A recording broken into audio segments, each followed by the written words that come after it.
dundu adduna lu am maanaam lu am solo la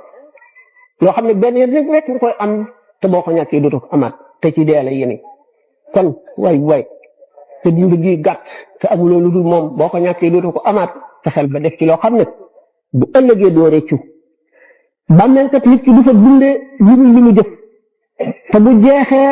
te saa taxawul te kenn xamagul kañ la saa di taxaw dootu añ dootu reer dootu ndekki kuy dund war nay xalaat at yi di ñëw ak a dem te xam ni am na ci at moom moos ca ngay faatu kuy dund war nay xalaat at yi di ñëw ak a dem te xam ni am na ci at moom moos ca ngay faatu at mu ne def fukki weer ak yaar di dee ka teru dang ci ni taafeere weer tekk ca ngay faatu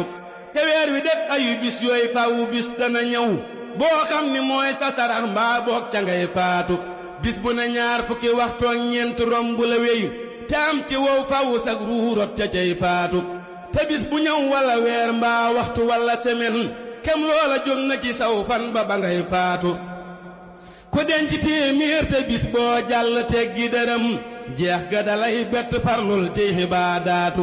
yaram wi ngay yafalay xont ak diraaya ka diw suuf rekk a koy mujj ak saxi ginnaaw faatu